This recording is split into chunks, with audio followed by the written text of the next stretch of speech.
있어요. 우리가 초등학교 때도 접했던 이솝 우화 중에 바람과 해 이야기가 있어요. 바람과 해가 어느 날 서로 대화하면서 누가 더 힘이 세냐 하는 부분을 내기합니다. 근데 마침 나그네가 지나가요. 근데 긴 외투를 입고 옷깃을 막 여미고 추운 듯이 옷을 두텁게 입고 갑니다. 해와 바람과 해는 이제 저 나그네의 옷을 우리가 어떤 파워를 행사하든지 해서 저 옷을 누가 먼저 베낄까를 내기합니다. 먼저 바람이 하기로 합니다. 여기서 노스 윈드로서 북풍이라고 하죠. 북풍은 비가 동반하는 바람의 특징이 있어요. 비를 동반한 비바람이 지나가는 이 신사에게 강하게 압도하고 불어제킵니다. 그랬더니 이 옷을 입고 있었던 이 나그네는 옷깃을 오히려 더 세우면서 자신의 몸에 더 움츠리고 더 끼워 입더라는 거죠. 근데 이번에 해가 한번 영향을 발휘합니다. 이 지나가는 나그네에 따뜻한 온도를 뿌려줬습니다. 네, 조금씩은 이제 릴렉스하는 분위기를 갖더니 더 따뜻하게 이 햇빛을 조명하니까 이 사람이 조금씩 옷을 막 엉성하게 풀다가 나중에 너무너무 더우니까 스스로 옷을 벗어 버립니다. 이 우화의 승리는 역시 태양이었고 햇빛이었다. 햇빛이 바람보다 힘이 세다. 이건 영적인 공식으로 대입을 해도 틀리지 않습니다. 딱히 진리라고 선포하기까지는 그렇더라도 진리를 버금가리만큼 의미심장한 비유라는 생각이 들어요. 바울과 바나바 그리고 선교 1차, 2차, 3차를 다니면서 많은 박해를 받습니다. 박해는 북풍, 바람과 대비되는 개념이죠. 여러 가지 어려움, 불통, 문제, 아픔, 실패 이런 것들이 다 바람에 해당이 되겠죠. 그런가 하면 또 형통, 영광, 인기 이 모든 거 이게 햇빛으로 비유됩니다. 과연 우리가 선교를 하고 또는 사역을 하고 그리고 신앙생활을 하는 데 있어서 진짜 우리에게 유익하고 또 진짜 우리에게 해롭게 하는 대상은 뭘까? 교회 다닌다고 박해하는 거? 신앙생활을 하는데 여러 가지 어려움? 이런 것들이 정작 나를 신앙생활을 실패하게 하고 가족 식구들의 신앙의 박해 이런 것들은 오히려 조금씩 한 발 하나님께 더 가까이 다가가는 결과로 뒤드러낸 거예요. 근데 진짜는요. 코로나가 끝나고 건강도 회복하고 물질도 해결이 되고 이제 좀 살만하다. 형통, 영광, 자랑거리 이런 때가 오히려 더 어렵더라는 겁니다. 지난 주일날 우리가 함께 나눴던 지역의 이름은 이고니온이었어요. 우리가 지도를 통해서 한번 보면 가운데다가 옮겨 놓으셨네. 지도에 쪽 보면 빨간 시리아 안디옥에서 출발해서 구브로 섬을 통과하고 버가 항구 그리고 비시디아 안디옥 그리고 빨간 화살표 마지막 지점 거기가 이고니온 지난주에 나눴던 지명이었습니다. 이제는 이고니아에서 거의 바울과 바나바가 쫓겨납니다. 주의 일을 하는데 이런 일이 벌어지는 거예요. 박해였죠. 쫓겨남, 바람에 해당되는 거였죠. 근데 결과는 진보였어요. 결과는 선교의 더 확장이었습니다. 오늘 보면 루스드라 그리고 더베까지 가게 됩니다. 오늘 본문은 루스드라에서 있었던 에피소드를 다루고 있는 그런 말씀이죠. 이 루스드라라고 하는 이 지역은 보통 이렇게 군인들이 은퇴를 하고 가장 좋은 환경, 시골 도시에 해당되는 조용한 마을이었어요. 조용한 도시였습니다. 시골 도시, 그러니까 한 읍내 정도 되는 그런 도시였죠. 이 도시에 갑작스럽게 오늘 바울과 바나바가 복음을 증거했을 때 이 조용한 도시가 발칵 뒤집히는 사건이 벌어지는 거예요. 바울이 복음을 증거하는데 그 복음을 듣는 사람들 중에 눈동자에서 뭘 확인하느냐 하면 구원받을 만한 믿음을 가진 한 사람을 보게 됩니다. 이 사람은 나을 때부터 한 번도 걸어보지 못한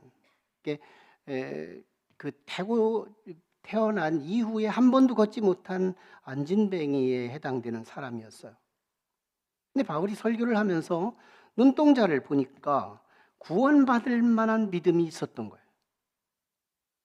이 구원받을 만한 믿음이 어떤 믿음일까를 우리가 생각해 보면 아닌 것부터 쳐낼 수가 있어요. 아마 이런 사람은 아닐 겁니다. 예배를 드리면서 눈을 감고 예배하는 사람. 맞아, 나는 도사라고, 나는 자는 거 아니야, 듣는 거지. 눈을 감고 예배하는 사람에게서 구원받을 만한 믿음을 읽지는 않았을 거예요. 집에 가스불 켜놨나? 걱정하면서 바라보는 흔들리는 눈동자에게서 그런 구원받을 만한 믿음을 읽지는 않았을 겁니다.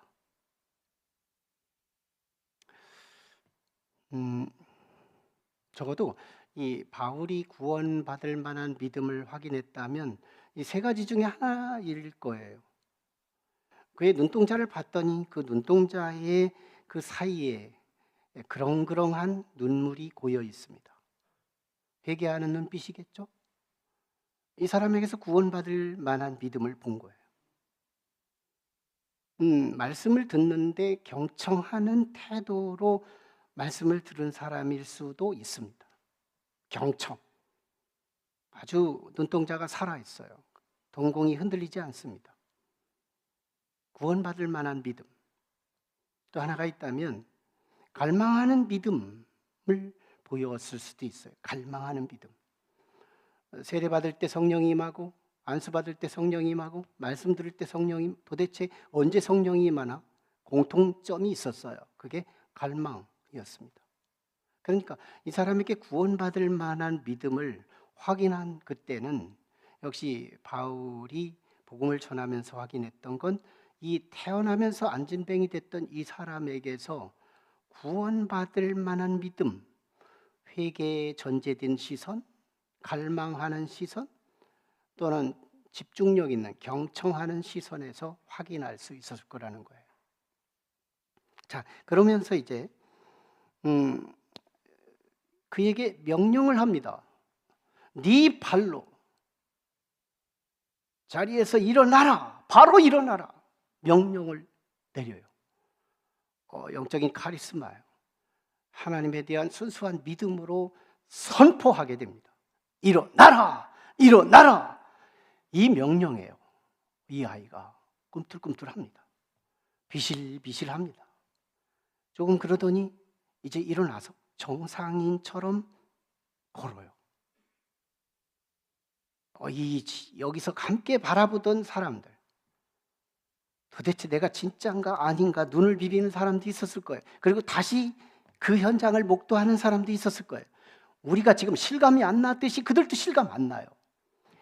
기적의 현장에서도 기적의 믿음이 안 갑니다. 우리가 지금 어리둥절한 것처럼 그들도 어리둥절해요. 정말 그 모습에서 결과는 움직이고 있는 거예요. 지난 시간에 우리가 부활주일 말씀이 표적과 기사가 진짜 표적과 기사가 아니고 이 모든 표적과 기사를 우리에게 진정으로 알려주시는 참 표적과 기사가 뭐냐? 바로 예수 그리스도의 부활이거든요. 다른 표적과 기사는 너에게는 표적과 기사지만 나한테는 의미가 없거든요. 모든 인류의 은혜가 될 수 있는 기적은 아니거든요.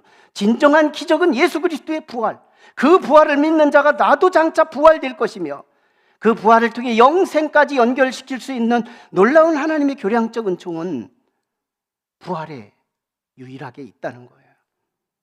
부활을 얘기하려고 표적과 기사, 감기가 낫게 하고 질병이 낫게 하고 암이 치유되는 이 일들은 이 부활을 보게 하기 위함이었던 것처럼 태어나면서부터 걷지 못한 이 사람에게는요, 신경이 없었습니다. 신경이 죽었었어요. 근데 부활된 거예요. 뼈마디가 가늘었습니다. 힘을 쓸 수가 없는 뼈마디였어요. 에스겔 골짜기에 마른 뼈다귀에 명령을 내렸더니 이것들이 조합을 이루고 연결이 되면서 군대가 이루어진 것처럼 이 아이 속에서 부활의 생기가 돌아나기 시작합니다. 근육은 어땠을까요? 한 번도 근육을 써본 적이 없으니 흐물흐물한 살이 여기저기 불퉁불퉁하며 근육의 부활의 사건이 일어납니다. 부분적이지만 역시 이 루스드라에서 안진뱅이 됐던 이 사람에게 부분적 부활의 생기로 기적이 일어납니다. 문제가 시작되는 거예요. 여러분, 이곤이온에서는 말씀은 전했지만 결국은 쫓겨났어요. 우리 지역에서 복음 전하지 마. 쫓겨났습니다. 한마디로 불통이라고 느꼈어요. 내가 하나님의 일을 하는데 왜 하나님이 안 돕지? 근데 왜 저들이 이렇게 힘이 센 거야? 저들은 더 강하고 복음을 전하려고 우리는 너무 열세하고 약해서 우리는 왜 도망가야 하고 저들은 밀어내야 하나?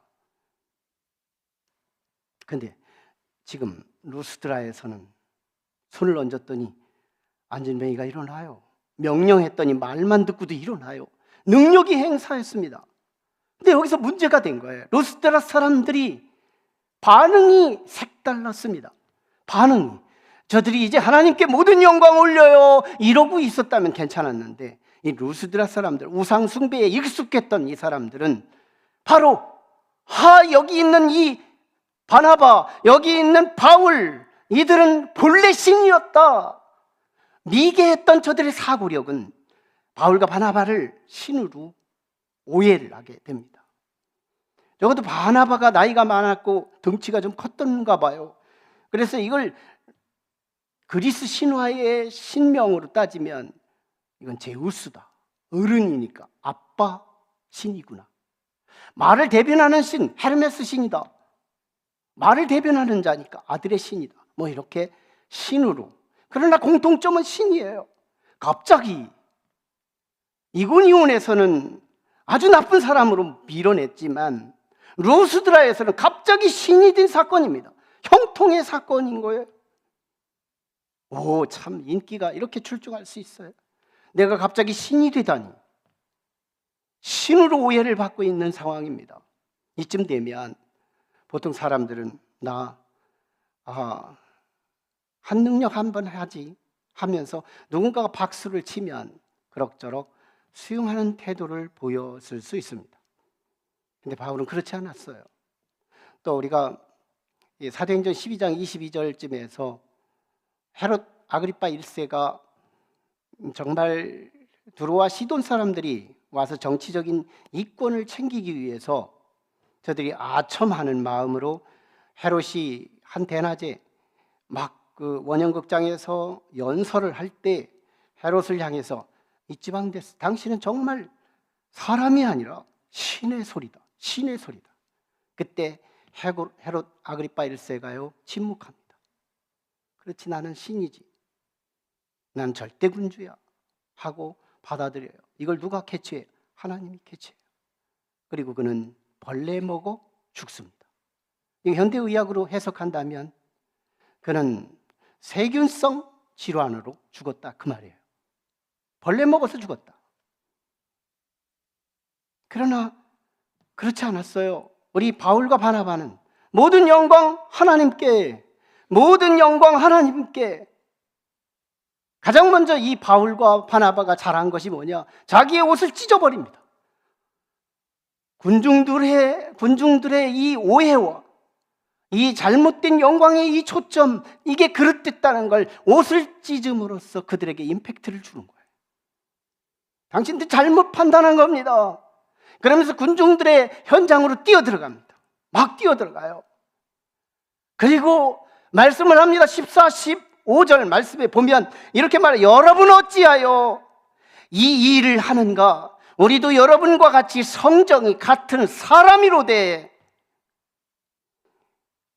우리가 이렇게 복음을 전하는 이유는 하나님께서 살아계셔서 우리와 함께 하심을 우리가 증거하려고 온 것이지, 우리가 신이라고 홍보하려고 온 것이 아니라는 것을 분명하게 수정해 줍니다. 이게 바울의 복음의 특징이었어요. 우리에게 참 롤 모델이 되고 사역의 모델, 신앙생활의 아름다운 모델을 잘 보여주는 그런 사례입니다. 바울은 복음을 증거할 때마다 대상자가 누구냐에 따라서 복음의 수단을 달리합니다. 적어도 유대인들에게 복음을 전할 때는 성경을 끌어와서 설명해 줘요. 유대인들은 성경을 읽어도 지혜가 없어서 그냥 이건 글자고 이건 이런 뜻이고 이러고 하면서 자기 임의대로 해석을 하는 오해하는 민족이었어요. 그때 바울이 성령이 충만해서 이 성경은 그리스도가 흐르고 있는 거예요. 그리스도의 예언이 흐르는 역사예요. 그리고 그리스도께로 포커싱 예수 그리스도, 이 역사는 예수 그리스도에게 귀결되는 거예요. 그리고 그 예수 그리스도를 통해서 하나님의 영광을 받으시고 이 땅에 그 영광을 돌리는 자들을 구원하신다는 얘기가 바로 바울의 복음이었거든요. 근데 루스드라에는 이방인들이 더 많았어요. 그들은 성경을 몰랐어요. 그들은 구속사의 역사를 모릅니다. 그때 그들에게 복음을 전하는 수단이 뭐냐? 네, 오늘 15, 16절에 보면 한번 읽어볼까요? 같이 16, 17절에 시작. 하나님이 지나간 세대에는 모든 민족으로 자기들의 길들을 가게 방임하셨으나 그러나 자기를 증언하지 아니한 것이 아니라 곧 여러분에게 하늘로부터 비를 내리시며 결실기를 주시는 선한 일을 하사 음식과 기쁨으로 여러분의 마음에 만족하게 하셨느니라. 이게 복음 전하는 자의 지혜인 거예요. 아무것도 모르는 비신자에게 가서 성경을 가르쳐가며 성경의 진리를 깨달으라고 전한다면 이는 성경을 알기 전에 지혜가 없는 사람이에요. 안 믿는 사람은 성경을 몰라요. 구속사가 뭔지 몰라요. 바울은 이렇게 지혜합니다. 우리가 농사진 것 같으지만 하나님이 농사짓는 근본 에너지가 우리에게 쪼여주심으로 우리는 농산물을 거둘 수 있었고 그 농산물로 우리를 배불리 먹을 수 있었으며 오늘까지 우리의 마음속에 만족을 얻게 하신 그분이 하나님이십니다. 자연계시였어요. 그러면서 바울의 방향은 언제나 하나님께 영광, 내가 아니에요. 내가 비록 손을 얹어 이적이 일어났다 하더라도 내가 주인공 아니에요. 내 자리 하나님께 있습니다. 여러분, 우리의 신앙 사역의 비밀, 그리고 신앙의 비밀, 여기서 우리는 한 가지를 깨달아요. 우리는 건강할 때 신앙생활이 잘 될 것 같지만 아플 때가 더 잘 됩니다. 여기 우리 김의숙 집사님이 왔지만 또 우리 몸이 편치 않은 환우들이 또 같이 앉아 있습니다. 사생활 때문에 개인 이름을 밝히지 않지만 여러분들이 함께 기도해 주시는 우리의 참 이웃이 있어요. 어느 날 때 아닌 강도 만난 몸을 가지고 지금 생명의 벼랑 끝에서 비척이는 영혼들이 우리 주변에 있습니다. 그런데 저렇게 우리 김의숙 집사님 같이 너무 힘든 저 시기에 저분은요 하늘에 닿았어요. 우리가 영생이라는 생명의 도식 안에서 우리의 신앙의 여정을 보면 건강했을 때보다 지금이 가장 전성기예요. 참 이상하죠. 그래서 하나님은 자신 있어 하십니다. 내가 사랑하는 자에게 형통도 주지만 어려움도 주신다는 거예요. 왜? 살리기 위해서. 그게 우리가 믿음으로 빨리빨리 서시면 이것이 빠른 속도에 다시 회복과 일상으로 돌아갈 수 있다는 것도 알아야 됩니다. 하나님은 자신 있으세요. 내 뻔한 사업의 부도, 원치 않는 어떤 사건들이 팍팍 일어나는 이유, 나를 사랑하기 때문이라는 거예요. 그래서 어떤 사건, 무너진 상황 속에서 절망하지 말라고 우리에게 외치는 이유가 바로 그 점인 거예요. 성경은 많은 사람들이 어려울 때 어떻게 돌파하고 어떻게 회복이 되었는지를 가르치는 진리의 맥을 갖고 있습니다. 대표적으로 세 사람을 뽑으라면 가장 먼저 바울 사도입니다. 바울은 계속해서 복음 사역을 하면서 1차, 2차, 3차 전도 여행을 하면서 자기가 세워놓은 그 교회 성도들에게 한 가지 비수를 가르칩니다. 뭐라고? 선줄로 생각하는 자는 넘어질까 조심하라. 섰다는 게 뭐예요? 건강합니다. 섰다는 게 뭐예요? 출세한 겁니다. 섰다는 것이 뭐예요? 형통한 거예요. 섰다는 것이 뭐예요? 인기예요. 섰다는 것이 뭐예요? 영광을 거둘 수 있는 타임이에요. 넘어질까 조심하라. 넘어질까 조심하라. 이게 영원히 승리한 사람의 입에서 쏟아진 금싸라기 같은 진리였던 거예요. 우리가 지금 아무 질병이 없고 모든 일들이 남들이 부러워할 만한 위치에 있다 하더라도 섰다고 생각하면 넘어질까 조심하라. 그가 넘어진다면 다시 일어날 수 없는 어마어마한 낭떠러지로 떨어져서 다시는 재기할 수 없는 일도 가능하다는 거예요. 우리에게 섰다고 생각할 때 넘어질까 조심하라. 그 사람이 오래 가요. 그 사람이 진짜 복을 누리게 되는 거예요. 세례 요한은 어땠을까요? 세례 요한은 예수님께서 이렇게 극찬합니다. 여자가 낳은 자 중에 이보다 더한 사람이 없다. 물론 천국 사람들과 비교하기 위해서 천국은 이 세례 요한, 이 세상에서 으뜸가는 세례 요한보다 더 큰 자라고 말하기 위해서 한 말씀이기도 하지만, 그런 예수님은 이 세상의 어떤 인류 그 누구도 세례 요한에 비해서 세례 요한이 가장 큰 자로 소개합니다. 근데 그 세례 요한은 뭐라고 할까요? 예수께서 사역의 현장에 움직이시는 모습을 보며 나는 저의 신발끈도 만질 자격이 없고 나는 쇠하여야 하겠고 저는 흥해야 하겠노라. 세례 요한은 죽었어도 지금도 우리에게 말씀하시는 죽음과 상관없이 사역하는 세례 요한의 그 영생의 사역은 자신은 내려갈 줄을 알았다는 거예요. 자신을 비울 줄 알았다는 거예요. 우리에게 어떤 그루터기 축복이 있다면 그것이 영생하고 그 축복이 계속 유지되고 점점 창대해 갈 수 있는 비밀을 가리키는 거라면 우리는 가졌다고 생각할 때 넘어질까 조심할 필요가 있다는 거예요. 그리스도는 어땠을까요? 그리스도께서 이 땅에 오셔서 하늘로 거기 계셔도 되는 분이었어요. 독생자 아들이었습니다. 하나님이셨어요. 아버지, 나 아버지 곁에 있는 게 좋아요. 나 내려가라고 하지 마시죠. 그래도 너는 내 자식이 아니야 하고 캔슬 놓을 이유 없습니다. 그런데 그분은 아버지의 명령에 따라 이 세상에 우리 인간의 모습으로 왔고, 그리고 그것도 부족해서 정말 모든 오병이어의 이적과 질병의 불치의 질병을 치유하는 모든 우리의 뒤치다거리를 다 해줍니다. 그리고 우리 인간이 하지 못하는 죄의 문제, 죄를 짓는 건 자유하지만 죄를 해결하는 능력은 아무것도 없는 우리에게 죄 문제 하나를 해결하기 위해 의인 되신 예수가 죄인의 죄딱지를 짊어지고 십자가에 죽어주신 저 사건을 통해 우리는 구원을 받게 되는데, 그로 인해서 그분은 부활하셔서 지금도 과거에 지나간 인류들, 지금 살아가는 인류들, 앞으로 다가올 인류들 모두가 다 예수 그리스도의 이름으로 무릎을 꿇고 영원히 구세주를 바꾸지 않으며 그분 한 분에게 영광을 돌리는 주가 되신 줄로 믿습니다. 지혜로운 사람은요, 언제나 있을 때 조심한다는 거예요. 윈스턴 처칠 2차 세계대전 당시에 영국의 총리로 즉위하면서 독일과 영국 사이에 전쟁을 반전시킨 실세가 됩니다. 그는요 연설을 너무 잘하는데 그가 연설을 하면 인산인해를 이루며 사람들이 모여들어요. 그때 사람들이 이렇게 말합니다.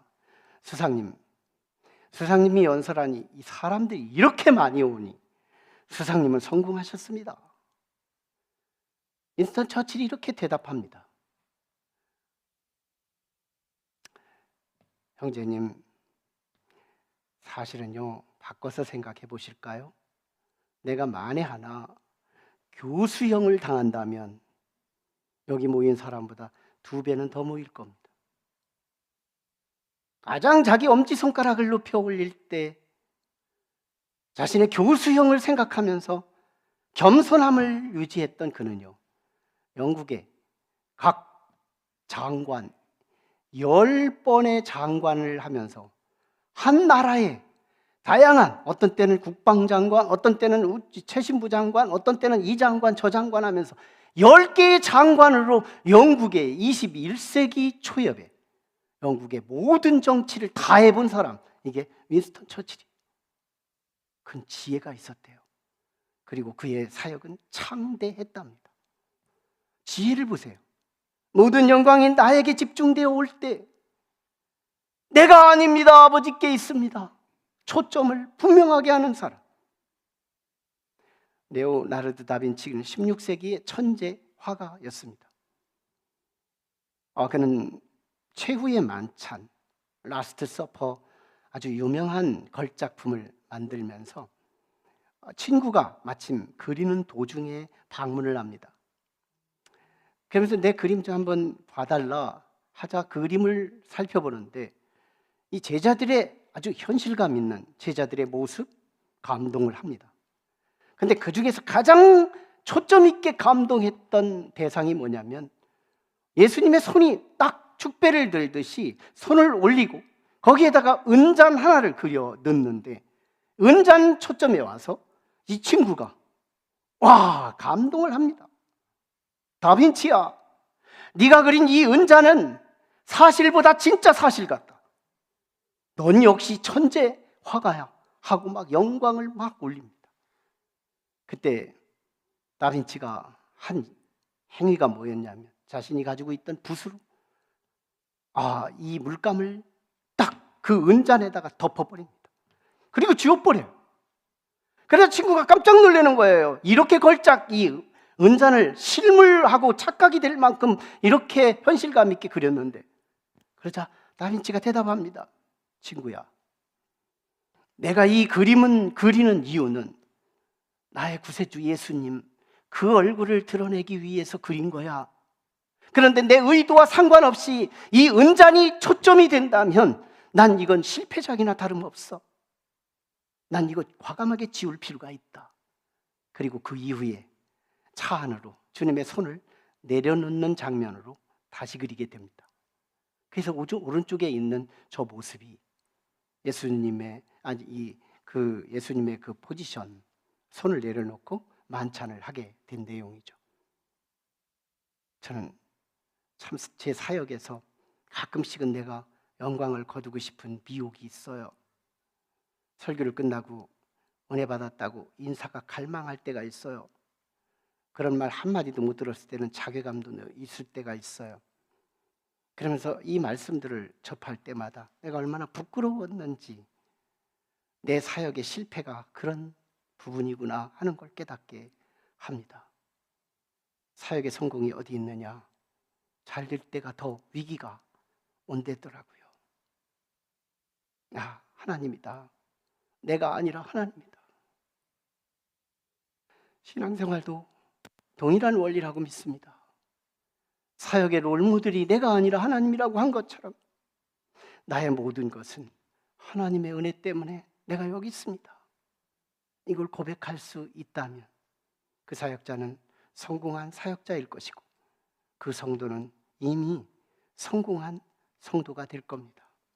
그리고 그 뒤에 창대하리라, 끊어지지 않으리라, 하나님의 그 영광이 세세토록 이 고백을 하는 사람들에게 주어질 줄로 믿습니다.